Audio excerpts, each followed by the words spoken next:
ururka samafalka ah Himilo Youth Development Organization ee degmada Woodwood oo ku guda jira waajibaadkoodii shaqo qaran ayaa waxa isbuuciiba maalinta Jimcaha si wada jir ah uga guraan qashinka goobaha biyo mareenada ah iyo lix xaafadood ay ka kooban tahay degmada Woodwood. ururka dhalinyarada Himilo waxa saaka shaqada ku wehelinayay xildhibaan Cawke Cali Geelle oo kamid ah xildhibaanada golaha deegaanka degmada Buuhoole. xildhibaan Cawke ayaa waxa uu bogaadiyay ururka dhalinyarada ah ee Himilo Youth Development Organization ee degmada Woodwood. Arrinka kale waxa uu fariin u diray qurbajoogta iyo qolqoljoogta ka soo jeegta degmada Woodwood in ay ka qayb qaataan ololaha deegaanka lana shaqeeyaan ururka samafalka ah ee Himilo Youth Development Organization. waxaana hadaladiisa kamid ahaa sida tan: أولاً إله ومهاد إسكاله مركز حتى عليها وشيء قيبه كلا دوان دقمة وورود runtii maanta ay taariikhdu tahay 13 bishii shanaad 2022 waxaa sidii caadada ahayd oo Jimcaha ay ku beegan tahay dhalinyarada ururka Himilo Youth Development Organization oo qaabilsan markasta una taagan si deegaankan u noqon lahaa deegaan bilic leh, deegaan nadaafadiisu ay sareyso, deegaan lagu soo hirto dhexda u xidhay ururkaas oo dhalinyarada oo runtii dhalinyaro yaro fircoono duruufaha iyo xaaladaha jira u dhabar adeegay oo runtii la oran karo waa labeenta magaalada.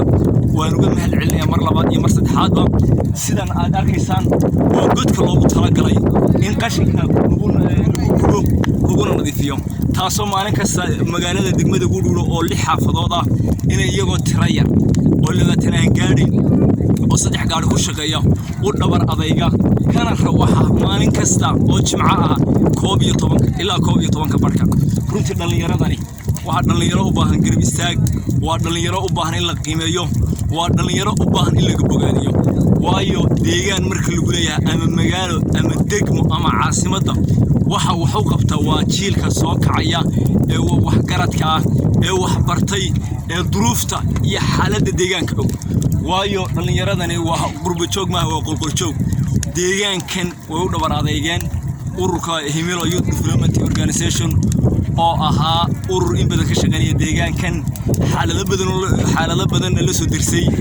waxa alxamdulillah nasiib wanaaga maanta inay ay ururku ka kooban yahay 720 dhalinyaro oo subaxii 6 iyo barka magaalada barta centerka ee maqaaxida ay isku yimaadaan heegan ku soo gala.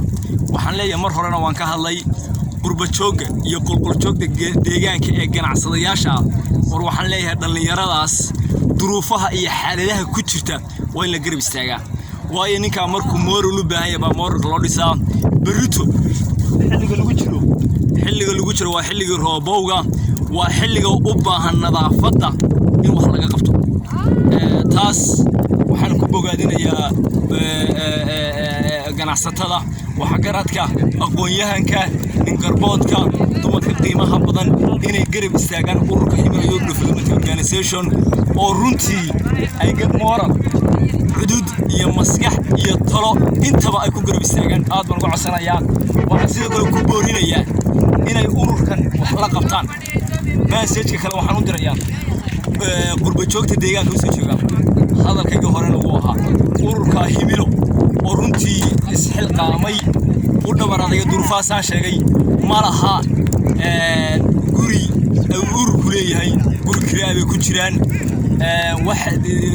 adigu nimanka dhalinyarada baahidooda dul istaagan ma jirto. marka qurbajoogta waxaan leeyahay ururka dhalinyarada ee nadaafadda deegaanka u taagan hal garab istaago.